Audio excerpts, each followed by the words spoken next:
Eu sei que vocês querem falar do Corinthians na Libertadores. Calma que ainda não é possível, ou pelo menos não aconteceu, mas já é uma realidade, né, gente? O que mudou o Corinthians na temporada é um negócio maluco. 6 vitórias seguidas. 6 vitórias seguidas. E essa diante do Vasco foi um atropelo. Olha, o primeiro tempo do Corinthians talvez tenha sido um dos melhores que eu tenha visto na temporada. E do Corinthians com certeza, né? O Corinthians amassou, atropelou, botou no bolso o Vasco da Gama, que assim, com todo respeito aos amigos vascaínos, vejam bem, eu não estou falando aqui do clube, da instituição, muito menos do torcedor. O Vasco é inqualificável. O Vasco é lamentável. O Vasco tem limitações assim dantescas. Gente, o que o Vasco fez ou deixou de fazer nesse jogo, né? E o Corinthians evidentemente aproveitou, porque é aquela coisa, você não tem uma coisa só. Você tem um time que não existe como time, que é o Vasco, e você tem um time que voltou a existir, né? Que é o Corinthians, que é um time que, olha, Yuri, Alberto e Memphis Depay nem estavam em campo. Porque se tivessem, era papo de 5 só no primeiro tempo. Gente, o que o Corinthians conseguiu fazer, mas assim, trocando passes, com extrema liberdade, o Vasco dava extrema liberdade e o Corinthians aproveitou. André Carrilho, que jogo do André Carrilho e do Breno Bidon, porque eles são aqueles jogadores meio campistas, um pouco mais por dentro, um do lado direito, outro do lado esquerdo, que eles constroem o jogo. Eles constroem o jogo. E o Vasco não conseguia pouco ficar com a bola, né? Quando tentava alguma coisa, o André Ramalho fez um partidaço também, se soltava, aí o Ranieri fazia a cobertura por trás, né? Porque ele tem essa capacidade, né, de ser um cara que vai e vem ali, sendo o primeiro homem. O Ramon resgatou o Ranieri, dá pra gente colocar dessa maneira. O Ranieri hoje já é um jogador super utilizado. Nem sei se ele é o titular ou não, né? Porque o José Martínez ocupou essa vaga, e o Ranieri, quando deixa o time, ele estava realmente mal. Mas aí a gente tem que falar também que, às vezes, o momento do time favorece ou prejudica o jogador, né? E o Ranieri, em determinado momento, até pelo desgaste, eu acho que da temporada, pelo nível de exigência, ele acabou se atrapalhando um pouquinho. E aí tem aquela expulsão, acho que no jogo contra o Grêmio, né? Que ele acaba comprometendo e tudo mais. Depois disso, ele realmente teve dificuldade. Mas hoje fez um jogo corretíssimo. E aí você tem esses dois jogadores que dão outra cara pro meio-campo. Eu não sei onde vai entrar o Alex Santana, mas não tem problema. Porque eu vejo o torcedor às vezes perguntar, poxa, mas onde é que o Alex Santana vai jogar? Mas aí o Breno Bidon tem que ser titular ou não?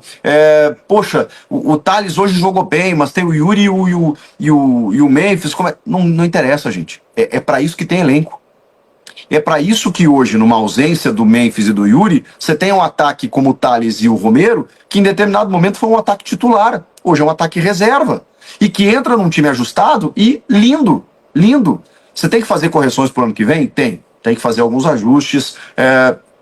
Mas assim, dá para dizer que hoje o Bidu não é lateral titular do Corinthians, merecidamente? Não posso dizer isso. O mesmo vale para o Mateuzinho. Hoje a dupla de zaga foi o André Ramalho e o Gustavo Henrique. O Gustavo Henrique amargou a reserva durante toda a temporada.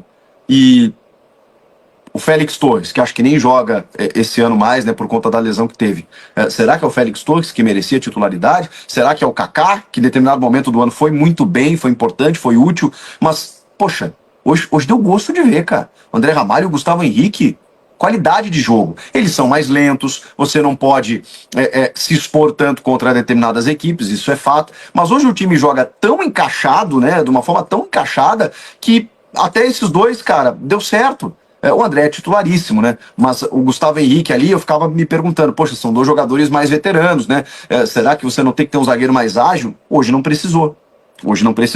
O Vasco esboça uma mínima reaçãozinha lá no final, depois do gol do Pumita, que eu acho até que o Hugo deu uma vacilada, né? Porque a bola tá na mão dele.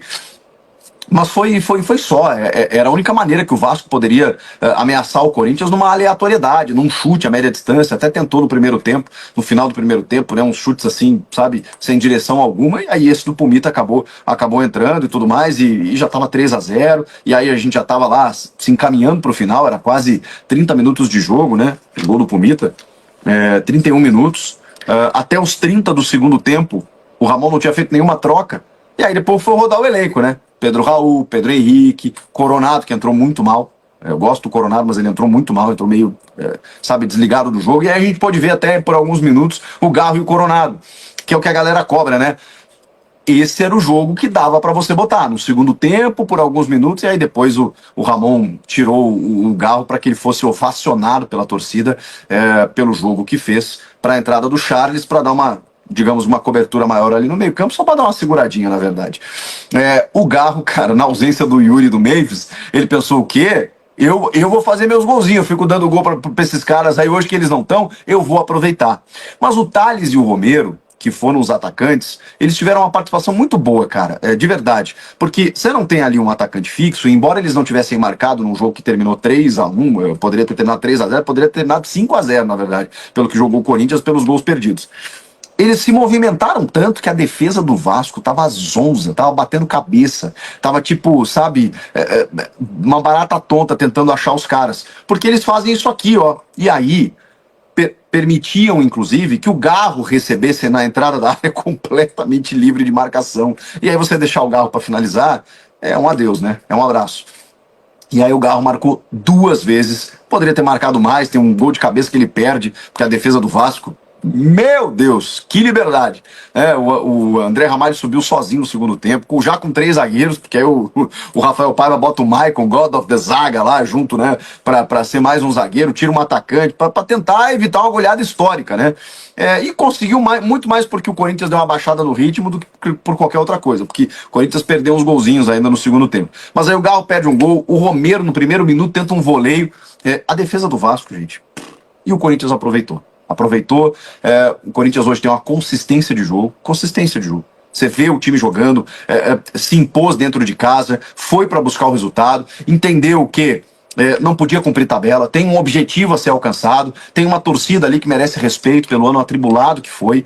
E aí o Corinthians foi para cima do Vasco, fez 3, como eu disse, poderia ter feito muito mais. Tivemos todas essas figuras destacadas no jogo.